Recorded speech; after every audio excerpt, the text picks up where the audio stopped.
Hello and welcome to another Flashpoint Q&A here on the Flashpoint channel. We have roster moves galore to talk about. It seems like with our partner teams, you guys have announced some very interesting changes to your rosters. Thomas, you are a new player for Envy. Contact, of course, Coach Neil here has been trialing Spinx and Smooya, which has been how has it been going? Because like the results don't look amazing. Yeah, we decided to change two players about a month ago, and we went in to play Multi Vibes to try and get a feeling like how it went in the week's practice, and it was a lot different in the officials than we were in the practice. So it was actually like a good wake up call for us to like how to adjust like officials, like turn our pracs into officials. So actually playing that was basically a run to see how it went. So yeah, now we've been practicing for the last 3 weeks, and it's been going mostly positive from there. So hopefully we can bring that into next week's armor. Very good, very good. Thomas, I assume you can't practice with the rest of Envy. What was your experience joining this roster, and when will you be able to practice? No, we've been practicing since the 6th, I think. Oh, okay. So the last 10 days. And you just have like 140 ping or something. Noah's playing on 130 at the moment.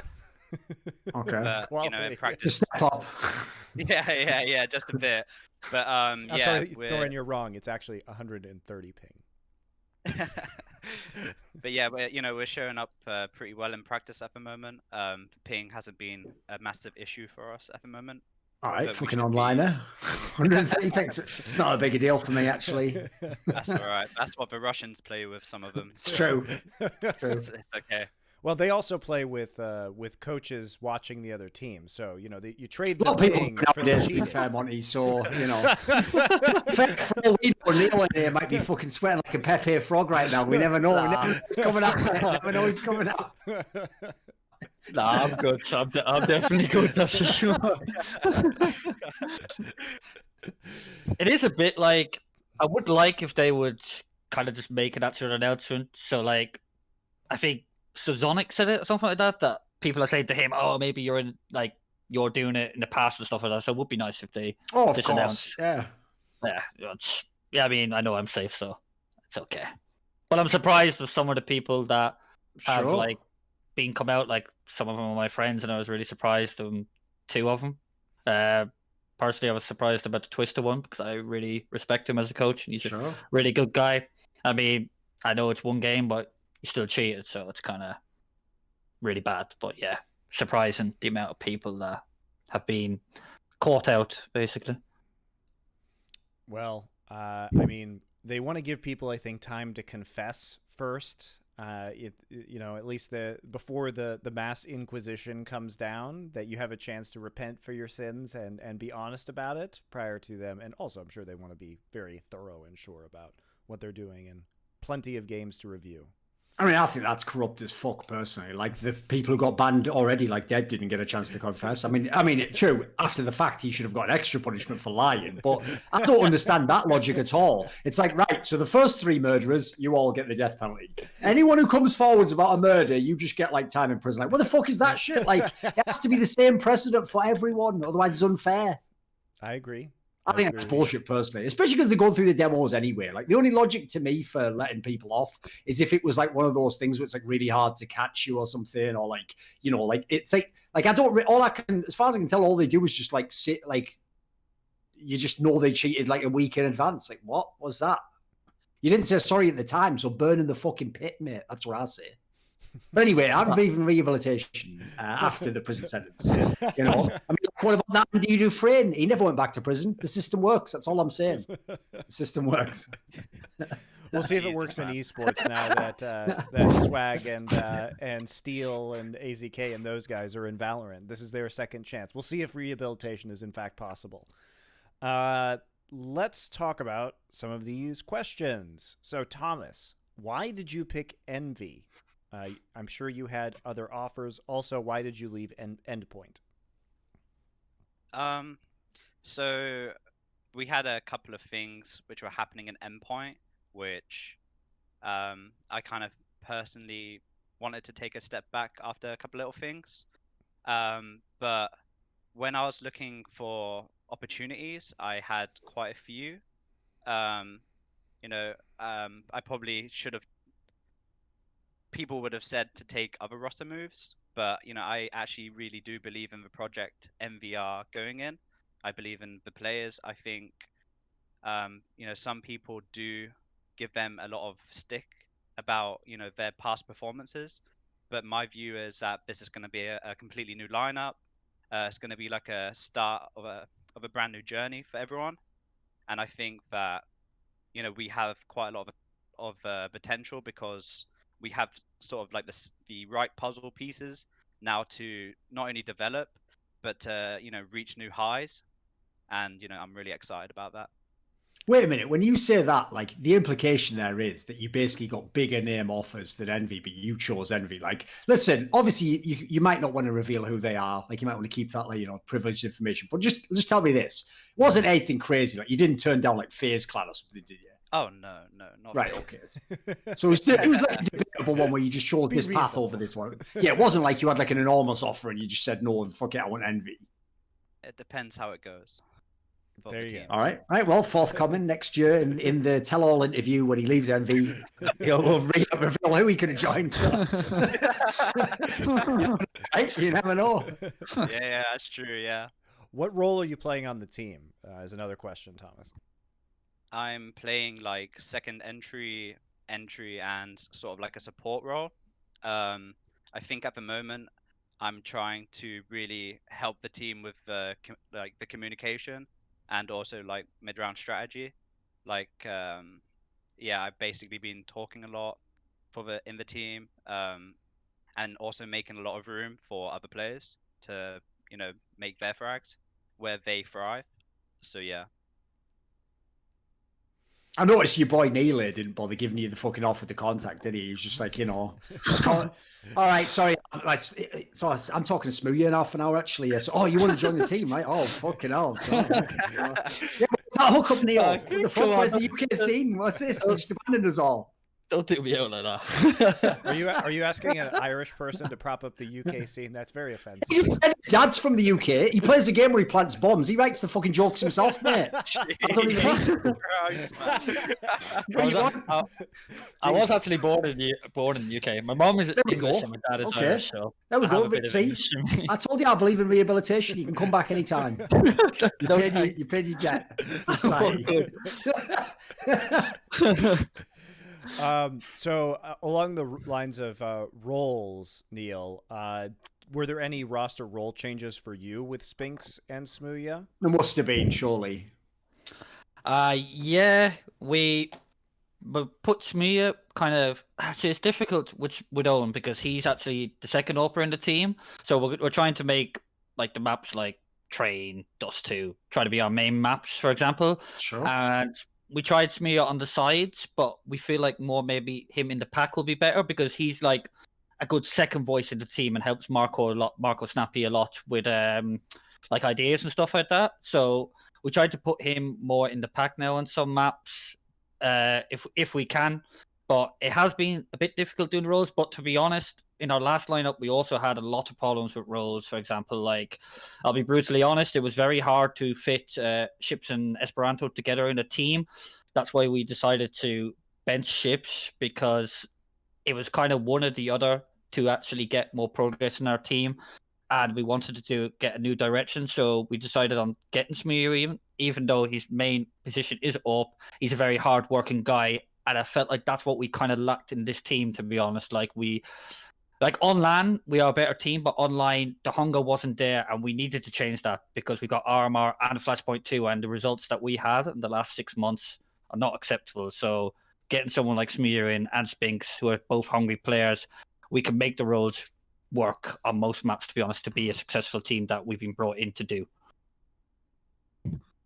I'm just happy Smooya is going to be back in Flashpoint because he's a hilarious personality. So selfishly, I just want to make Smooya montages of him screeching on our broadcast again. So well, also that's why we actually did the tryout kind of thing, because like what happens if he doesn't actually like being a second upper, being in that role. Like, he's not going to be locked in. Like, after a month or two, he's not happy about himself. So that's also why we did that, for his gain as well. Like, us and him, you know, we're working together. Like, it's his career as well, you know. Like, we don't want to just bring him in and then he's stuck after a month and he feels like he's made the wrong decision. So that's why the tryout period is there. We're very confident it's going to work, but also, like, can I swear? Yeah, of course. we don't want to fuck him over, you Yeah. know, and like, we don't want him. So that, yeah, like I said, that's why the tryout period is there, but it is going really well, and like, we are definitely playing the RMR with him, and it is very highly after the RMR that he is going to be signing a permanent contract to come play Flashpoint 2 and into 2021 basically. So yeah, that's why the tryout period is there for him.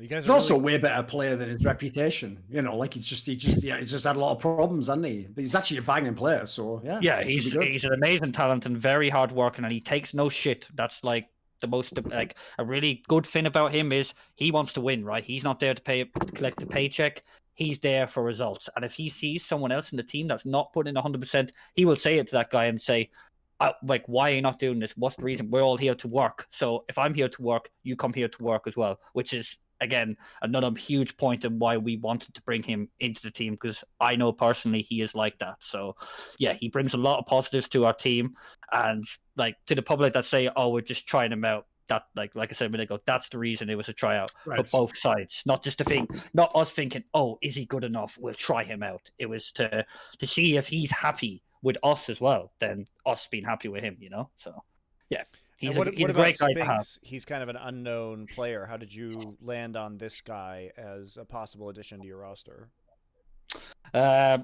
Snappy has spoken highly about him as well, and people like Device have spoken good about him, and he's kind of like the next hot talent that really wants it. So like, a guy coming in, this is his first professional team, right? So I normally find that people that come into your first professional team, that's when they're the most hungriest person, right? And we've seen how much talent he is, so we thought, this guy really wants it, let's give him the chance and let's try and get the best out of him. So yeah, I think that's why we picked him up, and he's fragging really fucking good in our team, like in practice games anyway. And we've seen in FPL, like, he's playing really good and his communication is amazing, and he really wants to be successful. So yeah, it was kind of a no-brainer when we decided to change to. We wanted him instantly. We wanted to pick him up very quickly. There was no one else on the radar like than him, really. Do you have any experience playing against Spinx, Thomas? Not to my knowledge, to be honest, no. But I know he's an insane player from playing with him in FPL. But, you know, they've also picked up Owen, who I think, you know, he could be a game-changing player. You know, look at Chaos. You know, the potential of that lineup was, you know, really bad. And then when he came in, you know, he might have baited, but, you know, he used every opportunity to make that team win possible. And I think, you know, for a team, especially for like contact, he can definitely help be like the second man to Marco, to Snappy, to basically not only develop the team, but to like make him into a world-class team. Like, that's actually something people might not know as well, which is that when that heroic team first came up, that was what Glaive used to do. Glaive wasn't the IGL. Snappy was the IGL, and Glaive was like the secondary caller. And they basically said, ever since Glaive went to Astralis, that was one thing they missed in those teams, was like, Snappy was trying to do it all himself. So I could even imagine he'd welcome that. He probably wants someone to help him with that. Just this fresh set of eyes, all that stuff. Yeah, I agree with that. But also, Thomas came to a LAN with us before, like a lot of the players before at DreamHack Atlanta, so he kind of knows like how the team was communication-wise. Oh no! Oh, he's dead. Rest in peace, Neil. See, just as he was saying about communication issues, internet goes down. He's out. Yep, he's out. He's just dead now, isn't he? So we'll keep going. All right. See if he comes back. Let's change our topic of conversation. I can't believe he came out as fucking English earlier. What was that? Yeah, no risky in Ireland. Risky in Ireland for sure. It's usually not the play. Here's a good general topic. If Valve were to ban coaches completely, how severe would the impact be on the pro scene compared to Valve's other interventions like the op nerf or the coach timeout rules, et cetera, et cetera? To be honest, I think it'll be absolutely game breaking at the moment. I think it would absolutely ruin what, a decade of work almost of trust, not only trust, but seeing teams tactically fall, because the coaches, they influence the team not only through the tactics, but, team environment. So I think if they were completely gone and they weren't working behind the scenes, I'd imagine a lot of roster changes taking place. Um, Very frequent like roster changes, and I think that just not a lot of sort of forward thinking people. So teams like Astralis, they would fly ahead because I Yes. think, they've got the actual sort of team around them to actually not only develop without a coach. I think some teams, maybe like Navi, would struggle because I know Blade does a lot of, tactics for him. So I'd imagine, it would be up and down for several teams. For more tactical teams with players who contribute a lot to their tactics, they'll do really well. But teams with coaches who, do a lot for them, they'll struggle a lot. Basically, anyone. It'd almost be like a more exaggerated version of what happened already when they changed the coaching from being able to talk all the time to like only like in timeouts, which is if you had a super duper in-game leader like Glaive, Carrigan, these people, you had a mad advantage over everyone else because everyone else was operating on like, right, we have a really good coach and they're like an okay IGL. So like, as he says, it's funny, people would think Astralis would get worse and actually they would get better because then Glaive would be even more valuable. Now you would have like even less chance to match up head to head with him. So I would say the one area Astralis would suffer would be, put it this way, if you were a team like Team Liquid and you're on your form, okay, now your chances to beat them are better. Like that maybe evens it up a bit, but I agree. Certain teams would get way better. I actually think, quite frankly, a lot of teams that are at the top now would drop off heavily. Like I would bet like Vitality, based on the things I've heard, Big, I think would suffer a lot. Like I've heard a lot of props for their coaching staff. Maybe even, I mean, G2 wouldn't be the end of the world. They don't play like soul strats or whatever, but I've heard like the coach does a lot in terms of structure. So I don't think there's that many teams would like be really, I think basically it would like crush tier one. Like you'd have a few teams would stay. They'd be amazing. Like I said, the teams that have the great IGLs, but I think you'd have a lot of teams that have just got a great structure, great coaching staff. Like the coaches have maybe even picked the players. A lot of that would be just cut out overnight. The only upside, because there is a small upside, is I actually think it would speed up getting really good general managers into teams because that's the obvious role that those people would go and do with the coaches. Like I've even said, a few reached out to me when they were worried when this first news, like that 20, wait there 1 second.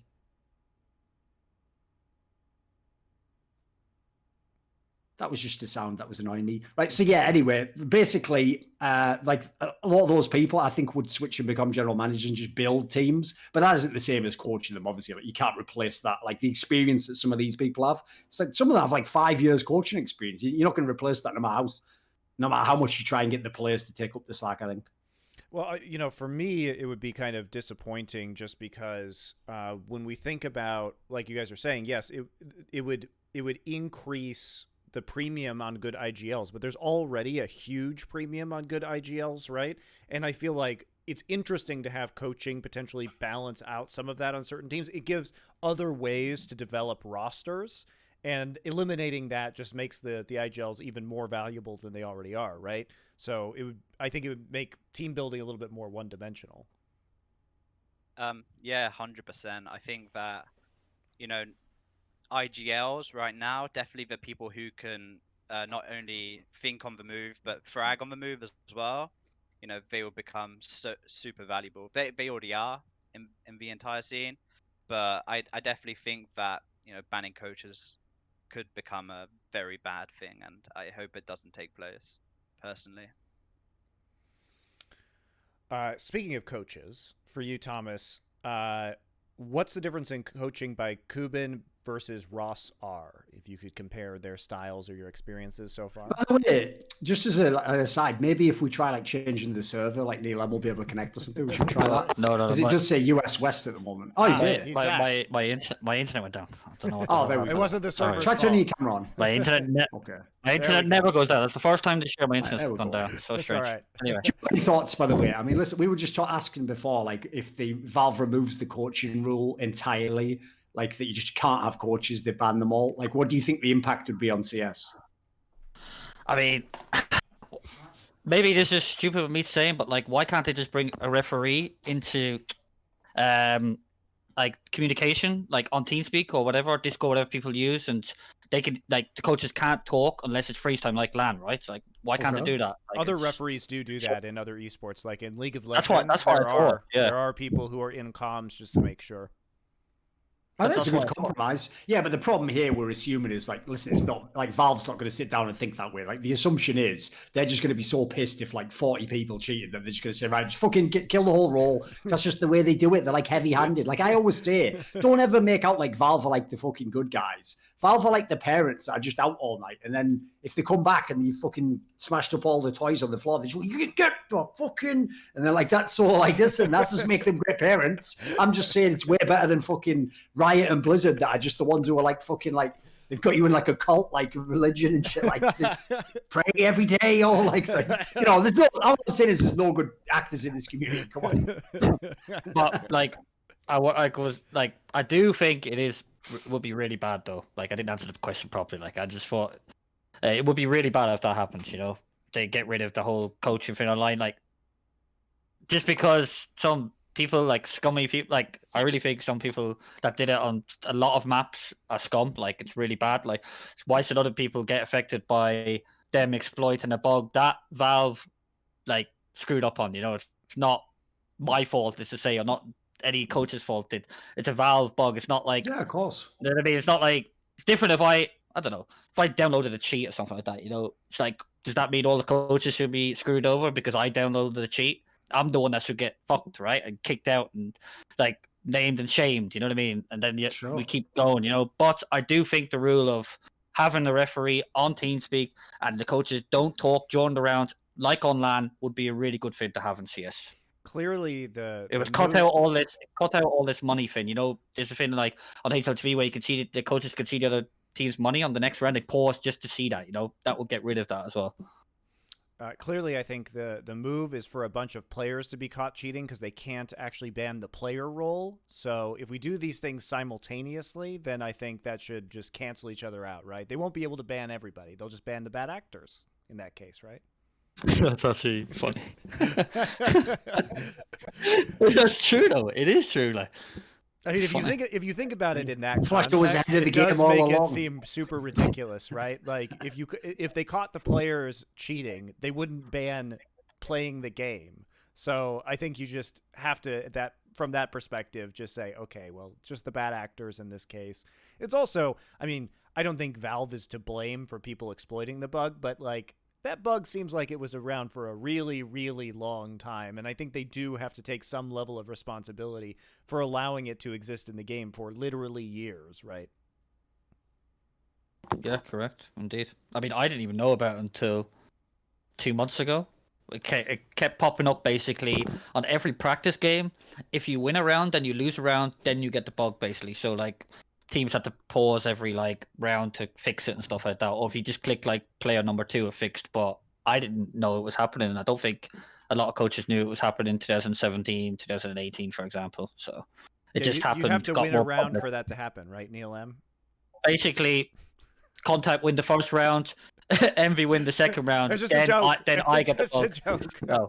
It's just a joke. All right. Let's do some theory crafting. So there was some big news this morning about Dignitas's roster. For those of you who don't know, they're another one of our partner teams. And if you didn't see this, they have Exist and Get Right have been released from the roster, which leaves them with 3 players, which are Freiburg, Forest, and Halzerk right now. If you guys could add 2 players to this team, if you were the GM of Dignitas and you had that option, who would you add, or who do you think would be a good fit with the remaining 3 players? These guys might actually know some Swedish players that are up and coming, so they might have some picks here. Wasn't there a Swedish player in your team, Thomas? Robin, yes. In Endpoint. Is he any good? Yeah, Robin. Like, I mean, on this level, though, we're not hating on him. Would he be good enough to play in Dignitas? Yeah, I wouldn't see why he wouldn't be. What sort of role does he but play? I think he's a support player. Okay, well, they've just So, kicked like, Exist, so that could work. So he could definitely go into a team like that. But I'd imagine they would prefer to pick somebody up like maybe Freddy Frog, you know, like a passive rifle and then a support player. I think Freddy Frog could be a really good pickup. You know, he's an absolute beast. You got any picks, Neil M? Who would be good for big? Assuming they're taking Swedish players there, you know. I mean, definitely. I was thinking about that for ages. I didn't know, but Freddy Frog definitely is a really good anchor player. He'd be sick in that team. IGL, it's very difficult to pick up an IGL, man. Like from Sweden, I really don't know who you could get right now from Sweden that's would fit that team really good. But definitely Freddy Frog. He's a really, really good player. If he wants it, they should definitely look at him to get for sure. That's actually the weirdest part about the kick of exist is, like you said, now they need an IGL, and it's like I don't even know who's available. Like all the teams have a problem with that at the moment. Like the only obvious person that would even try is you just see if Olafmeister wants to come back and try him, but that's not going to fill the IGL role. So I have no idea what you're doing in terms of that. Like, who the fuck knows? It's not even like any of the other players make sense to do that role. So yeah, that's why it's so difficult. That's why it's so difficult, man. Like I was normally, when I'm looking at lineup, I'll be like, oh, maybe that guy would be sick, or that guy, or that guy. But like Dignitas, it's very difficult, man, for a leader to get. It was also a bit interesting to me because when we were talking about their performance in Flashpoint, it wasn't their strategic gameplay that seemed like it was very weak. It was their fragging power, right? And so it seems like their IGLing was going okay, at least, and that was without Halzerk as well when they were participating with Guardian. So I'm a bit surprised. Were you surprised to see this at all, Thorin? The get right move was a surprise because to me the whole point of making this team was like, let's get the band back together again. So like, listen, if you're going to kick someone, it's going to be like Freiburg Resist. That's just the way the game goes. That's why they were kicked originally. Like, it's not about how big you are as a name. It's about like who did you like the most, and they're obviously all like best spots and get right. So that one did surprise me. The exist one, not really. Like, I don't think he's that good in IGL in this era. I mean, what fucking results has he had in years? And then, mate, his fucking profile on HLTV.org's got more red on it than fucking Russian Revolution. It's ridiculous. Give me a break. What do you want? He's gone full you have to do something. Exactly. You have to do something. Give me a fucking break. So, like, I would just say the thing that surprises me is that they're going to do like half the move. Because to me, it's like either you just wipe the deck clean or you keep like one player or two players and just start over. Like, I'm not really sure what sort of weird hybrid they're going to make of like ex-NIT players with presumably unknowns at this point in time. So it just seems like a weird direction in general because I don't really know what the identity of the team's supposed to be. And I also, as we're saying here, I mean, I guess in theory, because they have Olsvik, they could also get Norwegian players, but I don't even know who's available in that sense. Like, there's not many Norwegian players on the ground Can't they nowadays, get anybody, right? Because if they're, Halzerk is not going to be communicating with them in Swedish, presumably. So why are they limited? No, to almost just certainly. having, They speak Swedish. Oh, no, okay. no, Norwegians speak Swedish. Yeah. It's the way that they communicate in Swedish, yeah. Okay. Yeah. So that's the problem. Is like, unfortunately, Swedes are probably the country that actually the least wants to speak English, even though they could speak it all fluently, just for like comfort reasons. As far as I know, it's like cultural shit. So like, I imagine they'll probably want to go Swedish. Fair enough. Thomas, what do you think about the new version of Endpoint and their performance in MDL? I think they haven't had enough time to, get everything down. I know when we played, we were very structured. We had a sort of game plan every time. We all, as a unit, we kind of knew what we were doing. So like DreamHack Summer was pretty good for us. We should have beat Big, but we choked up a 5 versus 3, which we should have took the series 2-0. But I think at the moment it's just about time. Flames is an insanely skilled player. Crucial Joey, he's an insane AWPer, like one of the best AWPers out there at the moment, I would say, especially with his aggression. And the fundamentals of the team are just great with Surreal, Max, and Robin. Those guys are a real solid unit together. But yeah, I think it's just a rough start. It'll be fine later on. Smooya has a question for you, Thomas. Smooya asks, can I ask you why he's going to lose 16-5 to Contact on LAN and why he's going to cry when I scream at him on LAN? that ain't gonna happen. That is not gonna happen. I'm pretty sure him You know- screaming at you on land will happen. I'm pretty sure that part of it is going to happen. Yeah, that will happen, but I'm used to that. I played with him on land, I'll just, I don't know, take my shoe off and throw it at him or something. But yeah, now it'll be a fun series. So people are excited to see you play, Thomas, and they want to know when you're going to start actually competing with Envy. What's your next event? Is it going to be Flashpoint 2, or do you have something else that's sooner?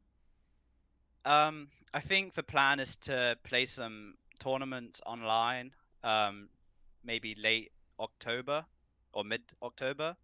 At the moment, we're basically just making sure all of our maps are down. We have all the practice and strats and tactics. We just don't want to rush in and get into tournament straight away because, we're building this as a long-term project, and especially for Flashpoint Season 2. So we want to make sure that, we show the best performance possible. And yeah, I think we're going to be having a boot camp next month. So that will be really good. And also playing with Noah on a decent ping instead of 130. That'd be also really nice. So where's your boot camp going to be? Because are you guys gonna? Are the rest of the guys going to go over to Europe, or what's the deal? It's not fully confirmed yet. I think there has to be a couple of things because of the global climate, Sure. which we have to discuss. But I think there's a place in Malta which we could travel to and boot camp there for a little while, Nice. and then sort out everything from there. But yeah, it will definitely be good, playing with somebody on 130 ping, and we're already putting in good performances in our practice. It's really good to see, and for Noah especially, it's I guess I'd imagine it's quite annoying playing on that high ping. Have you ever actually been to Malta? Yes, I have.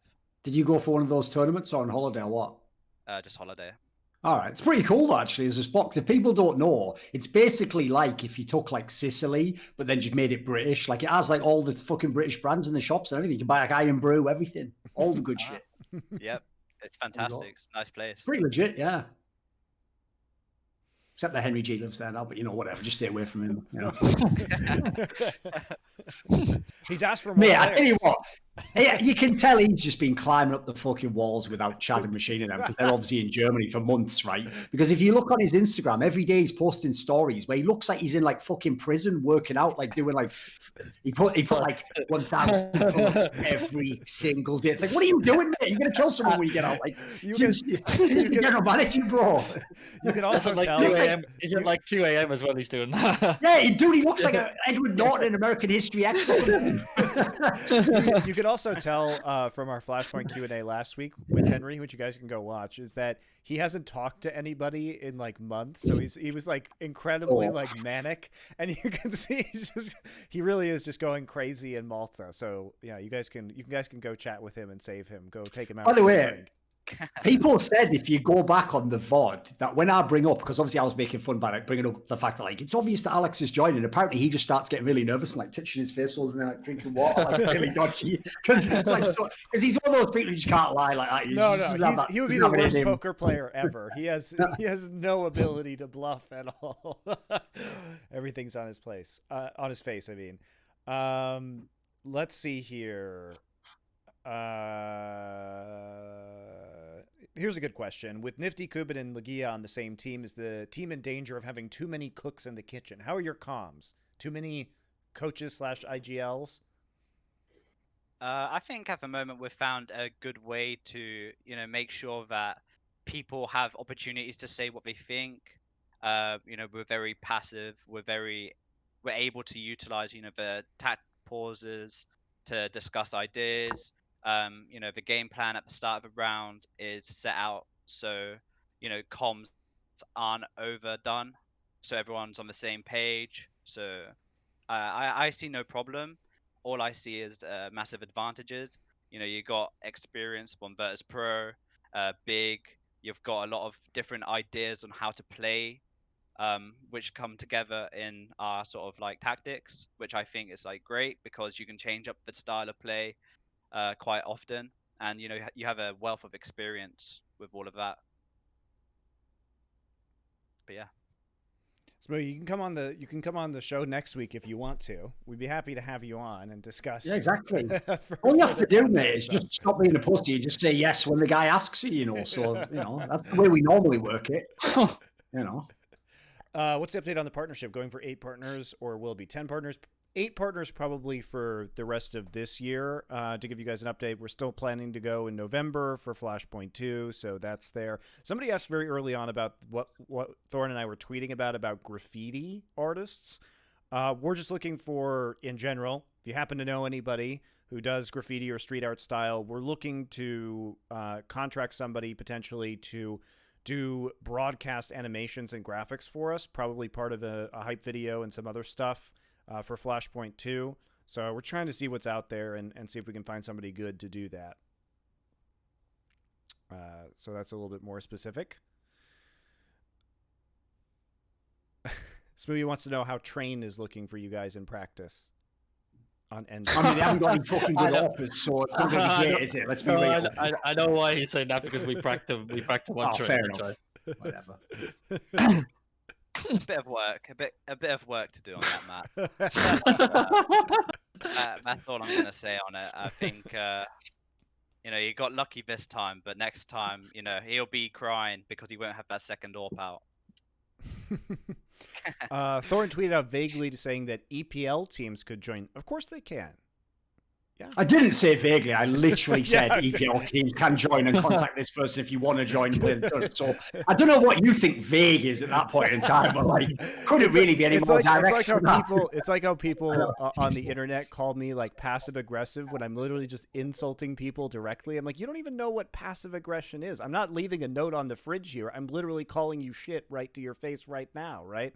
So funny stuff. But yeah, there's no vagaries about it. EPL won't be happening during Flashpoint 2.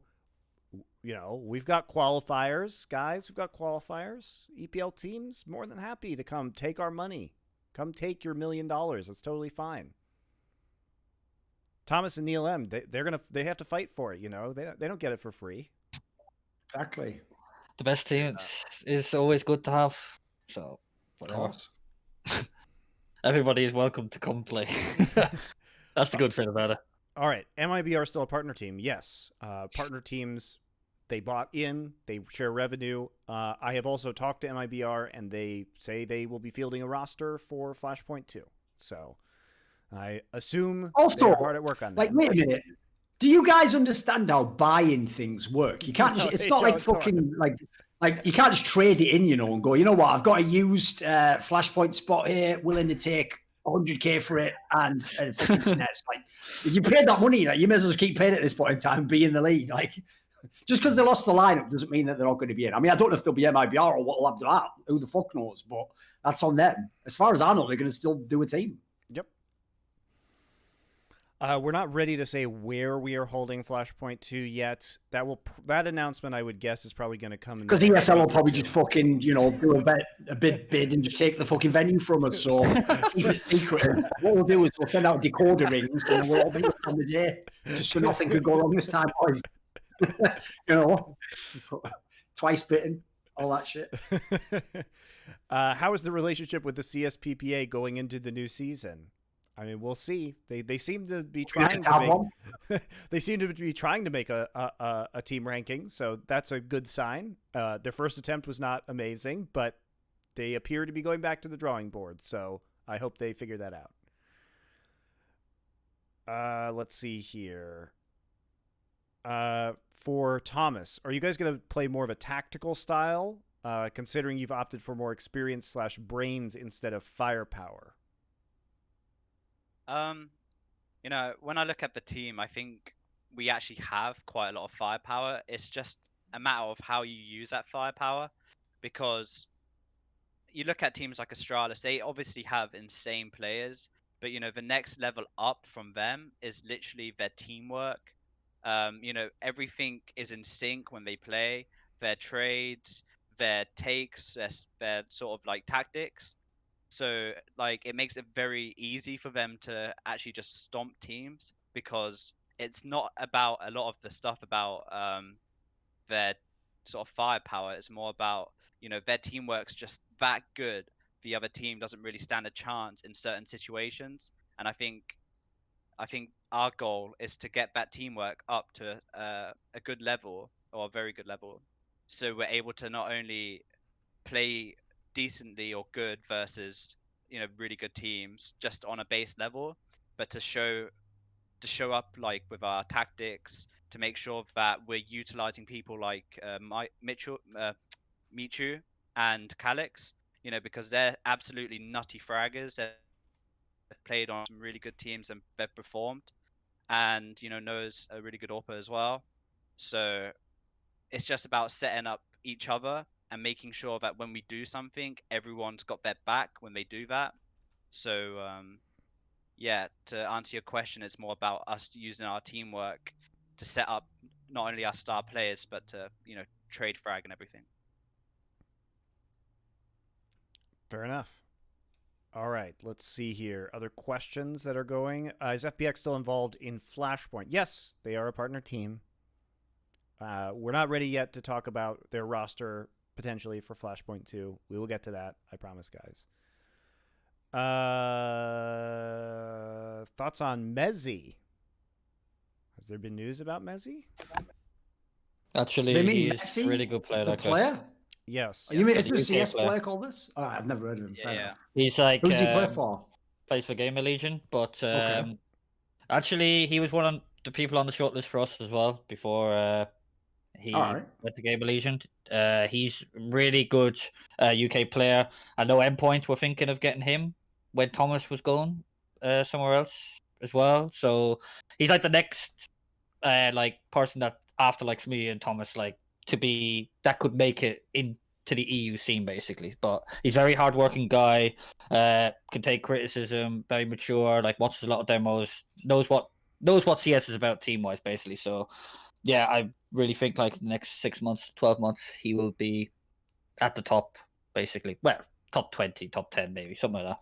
But he's a good UK player basically. Yeah, he's an absolute talent. I I totally w- agree. Yeah. I think his attitude's insanely good. His raw ability like is insane for his role, and I also think that his attitude towards being mature, being able to work with people, not take things to heart. It's something in the UK which a lot of people lack. So it's great to see him and like coming up, and I think that he'll definitely have some really big opportunities soon. Flashpoint 1 production had a lot of good ideas. But a lot of it screened Faceit/ECS. Really? I don't feel that way. I mean, don't- put it this way: if maybe he means in the sense of like you can tell it's not as like high production value as ESL and this sort of thing. Like Faceit obviously used to run like 3-day events or whatever, and it was a little bit more like, I mean, their whole vibe was almost like light-hearted, and that's kind of the way they played off when they had like tech problems and stuff. I think he means in that sense. Like, let's be real, like that production was all Faceit at that point in time. We basically had like a director and a couple of people who weren't, but because of how short term that event was from when we announced all the teams and everything, like, yeah, it was pretty by the seat of our pants, that one. Like, the future ones in theory should get better and better and better each event out. Yeah, also, guys, and less like Faceit, but in a not in a negative way necessarily though. Yeah, also we were like mega fucked by the pandemic because we started before the pandemic began, and then like 3 or 4 days into our event, we had to relocate all of the teams and change all of the tech to go remote and to have everybody in their Airbnbs, which obviously was a very difficult task for Faceit to accomplish. And so we lost a lot of the access to the players, which was a lot of the content we were planning to make. So we are trying to fix that now for Flashpoint 2, where we will have LAN and we will have access to the players. So these are all things that we are trying to do so that we can get better content. Also, we are able to plan this time with the knowledge that we will not have access to the players, for a while before the event starts, so that we can figure out stuff that we can do that's cool, that we can do remotely for the start of the event, rather than thinking that the players are going to be there for a week in advance.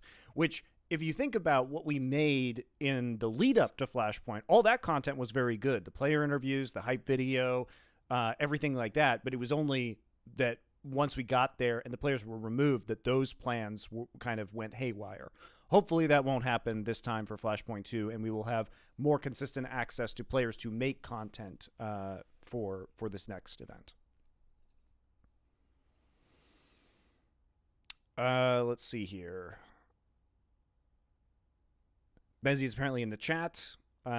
Fines will be in place. We are working on the fine system right now. We're trying to make the system more complicated is kind of the answer, because we want to reward teams that take risks. So, for example, if you make a roster move on an up-and-coming player, or you make a roster move regardless, and it kind of lowers your ranking, but then your ranking goes way up because that player improves, or you get that teamwork or that synergy down. We want to make sure that there's a way that if that improvement occurs, that you can kind of claw back some of those fines, so that we don't want to disincentivize teams from making smart roster decisions because they might drop down the rankings in the short term. We also have the other problem, which is what ranking are we even using to determine this? So we are exploring creating a mathematical model internally in order to represent that as well, is kind of what's going on generally right now. So there's a lot of different factors to consider. Also, we want to incentivize, in addition to fines, we kind of want to incentivize doing well on the overall CSGO circuit as well, to add kind of a carrot element to the stick element of fines. So the short answer is it's going to get a lot more complicated than we originally presented, but we're trying to account for all of the various factors and talk to our partner teams and see what their concerns are when it comes to this. So yes, it is taking longer than we anticipated, but I think in the end we're going to have a better model. We are having a PhD statistician and data scientist work on this model, so we're pretty fucking serious that we get this right. So we've already contracted this man, and he is very smart and good at this kind of stuff, is very knowledgeable about sports, kind of the numbers behind sports, and understands systems like ELO and the tennis ranking model at a very deep level. So it's pretty cool, actually.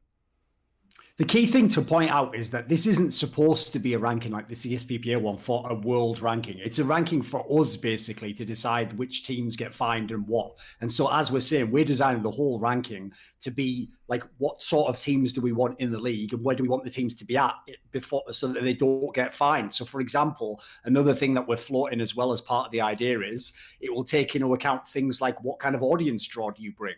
Because listen, if you're a team that you might be the 30th best team in the world, but if you really bring hundreds of thousands of people to the stream, you're doing your job in some sense for the league. Like that is one of the end goals of the league, is to have a lot of viewers, which is obviously the current model to how you convert to make money. So it's all these things combined. We're trying to make something that sort of overlaps enough of them, and then the sweet spot in the middle will hopefully be where most teams end up, and then hopefully no one pays the fines somewhere down the line. Yeah, this is a good question too, which is Flashpoint is trying to bring up the production value. Why is CS in general so far behind on production value compared to other games that are smaller? Well, the answer, I think there's two answers to this. Well, actually, there's more than two answers. I think CS as a game has been very carried by how easy the game is to watch and the high quality of the gameplay itself. And that's very compelling. And also the commentators, I think, are extremely good in this game. And I think these two factors allow fans to really easily follow the circuit. And because that's been enough to make it super popular, people don't put forth the extra effort. I think in other games that are harder to watch, or that you need more hooks to kind of get people invested into the scene, it's required different kinds of techniques or shoulder content in order to hold an audience's attention. The other factor is there just hasn't been time for it, because the nature of the CSGO circuit was such that, we're flying to this new event this next week. Well, how is that tournament operator supposed to film and edit a bunch of content when the team gets there on Monday and the first matches start on Wednesday or Thursday of that week? I think the best way to get better content in CSGO is to have teams do fewer events so that they can go to the bigger events a little bit early, so that we can film all of this content, so then we can integrate it into the broadcast. And that's one of the reasons why we run Flashpoint over many weeks of duration, is so that we can continue to generate that kind of content and make kind of a better broadcast thing for you guys. I love the weekend tournaments too. I love the week or 2 week long events, but I think there has to be more of a balance between that and events like Flashpoint, where we can really create cool shit for you guys and deliver on that. So I think that's kind of why it is where it is. Both the fact that the game hasn't required it as much as other games, and also because the way the circuit operates leaves very little time to make that kind of content. Also, all the production that you're presumably thinking about, like I'm assuming LCS and LEC and Overwatch League or whatever, like they're all inside the same fucking studio every single week. Like they don't go to South America one week and then fucking China the next and then over here, and they don't bring it all and put up scaffolding and take it down within a way. Like the amount of things that like people don't realize in the context of what they do, ESL probably are the best in the world. Like in all the companies in esports, like even when Riot puts on Worlds, mate, they do it with like fucking 50 times the budget of ESL, and they take a whole month and they go like 2 weeks early. And they take a year to plan it. ESL can come in and legit do that shit in like 1 day or something mental. These guys are the top of their game. Yeah, ESL's super good at setting up these weekend events and making the stadiums look good on those time frames. Absolutely. Will the Flashpoint 2 format be the same as Flashpoint 1? No, but we are still planning on having 12 teams. We're going to have a little bit less time this time, I believe. So we did have to do some modifications to the format, which we'll be announcing soon. Someday, we will get to run the real Flashpoint format, which the plan would have been to, if you guys recall Flashpoint 1, to do 3 phases of group play heading into playoffs. So that way we get the groups mixed up again and we have more of those group selection ceremonies. Hopefully next year, once things are a little bit less crazy, we'll be able to do Flashpoint the way that we want to do it. So what happened was, it was a misunderstanding. Once you overheard me saying to someone, listen, 1 phase is bad enough, and he thought I meant the fucking format. I was talking about teams, Monty. Phase clan is a ridiculous. So anyway, no, the real problem is, put it this way, if we even manage to pull this off and actually run a fucking LAN at the end of this year, I think we should already probably get like Nobel Peace Prize at fucking, like special medal, gold medals for the Olympics. Like that's going to be fucking amazing in itself if we can pull it off. So we had to make some compromise, unfortunately, to the format. Yes. Yeah. I remember, guys, that the amount of safety planning that has to go into this pandemic and the kind of environment that we're going to have to set up to make sure that everybody's okay during a LAN event is very challenging. And so we may not be able to do exactly what we want to do in terms of format, but hopefully the trade-off is literally having a LAN and not having it online, and also being able to create a bunch of really cool content around it. So that's what we're trying to do. We're just trying to make something fucking happen, guys. It's not been easy. Let's see here. Are the players... See if you can make these ones for the players so they can answer. Are the players open to playing on LAN considering the world landscape? There you go.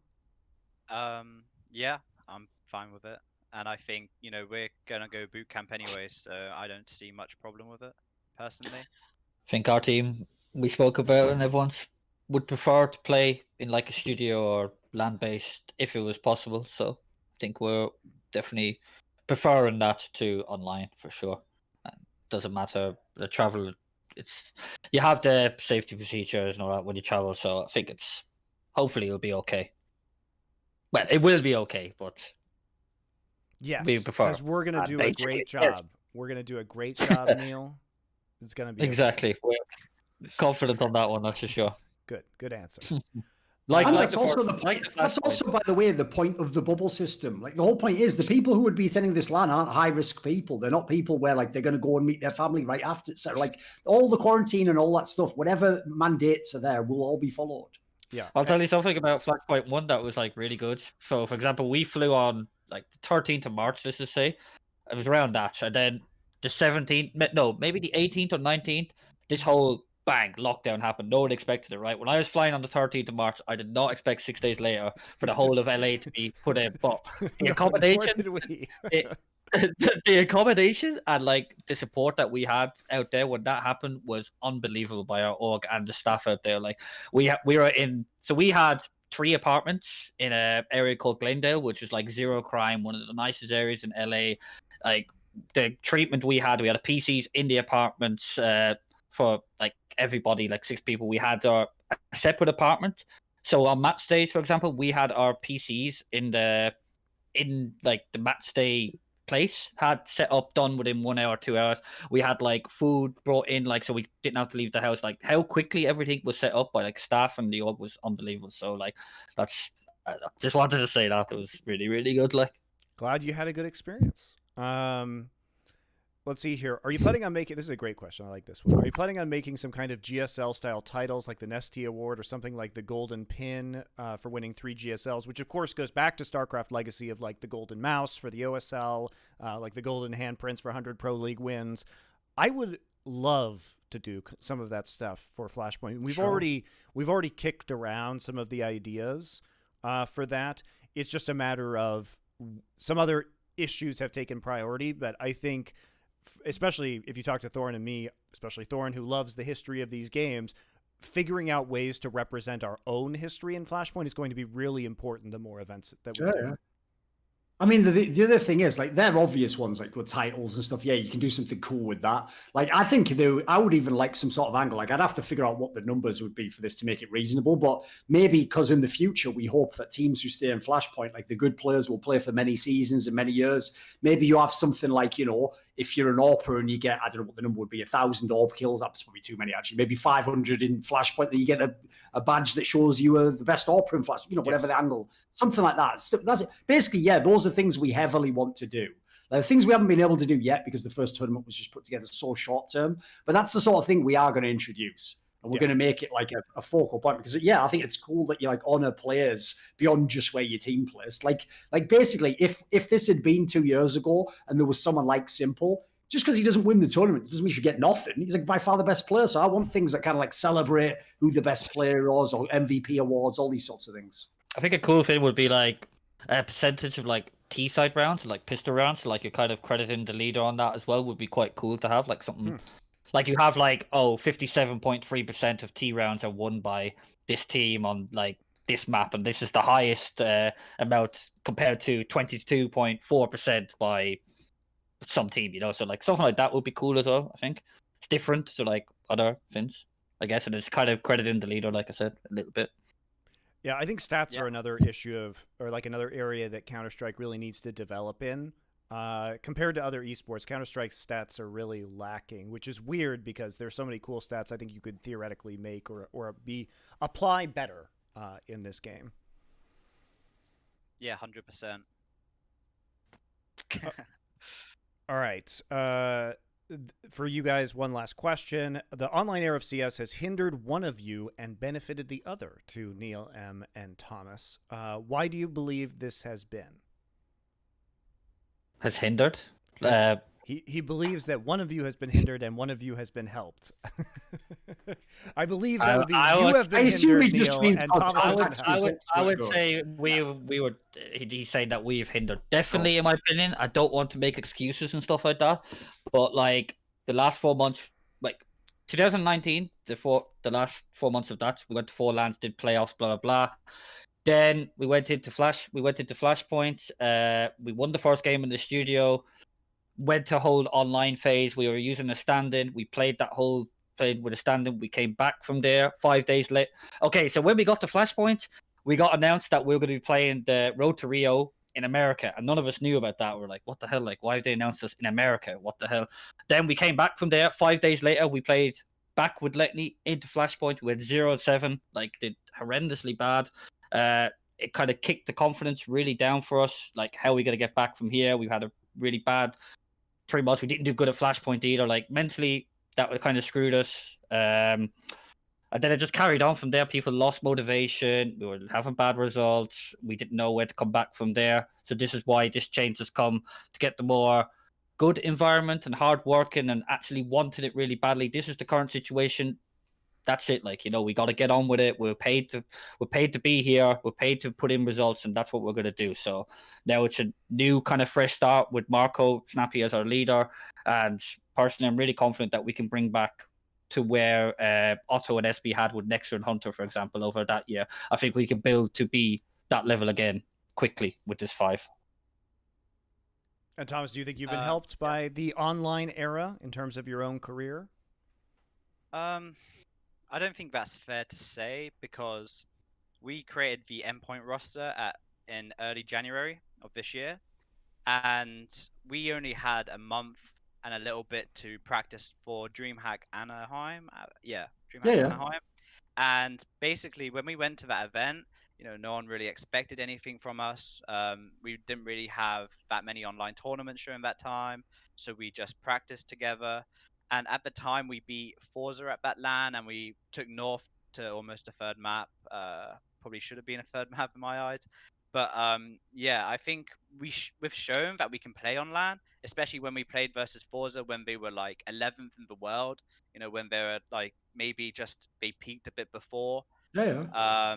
So to show that, but later on throughout the year when the pandemic hit, I think we really showed our sort of prowess with our maps, because we heavily played maps like Vertigo, where we wouldn't only take stuff from the top teams, but we would be making our own stuff, which also later got taken from us.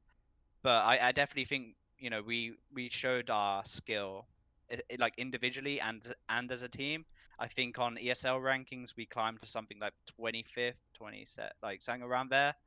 And on HLTV we were never able to break above 31 for some reason because of how their system works. But I think um, we did benefit from the online period, but that's purely because we were able to dedicate more time as a whole, as a team. But every other team also had that opportunity to Sure. dedicate more time. Like we weren't put ahead because of not going to LANs. We also missed out on several LAN events that we could have attended. But yeah, I think we just really grafted during that period, and other teams became maybe lazy. They saw the pandemic as a sort of thing where they could. I mean, you played they could 170 do that. maps in 3 months. It was Yeah, it's like the highest team Wow. in the world over 3 months. Just before the break, like literally 168 maps. I remember looking at it, it was mental. Like it's you were playing, had amount of officials you played, mental. yeah, it's But good, because like good, like yeah, obviously. it's because every tournament we played in, we would always make the playoffs. So we would always be playing extra maps, getting further and further, and then towards the end of Endpoint, we really felt the effects of burnout. Playing something like 220 maps in 5 months. That's pretty mad. And considering like tier one teams, they play Sure. maybe in that time like 50, 60. So like yeah, we really felt the burn when we came out of that. But yeah, I definitely don't think we I don't think we sort of abused the fact that the pandemic was around, especially since we showed ourselves at LAN. Fair enough. Good answer. All right, guys. That puts us over our hour for this week. But thank you, Neil and Thomas. Excited to see your new rosters at Flashpoint 2 eventually. And we'll be back with another Q&A next week. You can follow Flashpoint on Twitter for our guest announcement. Whoever that may be, we'll let you know. So thanks. Thank you. Thank you.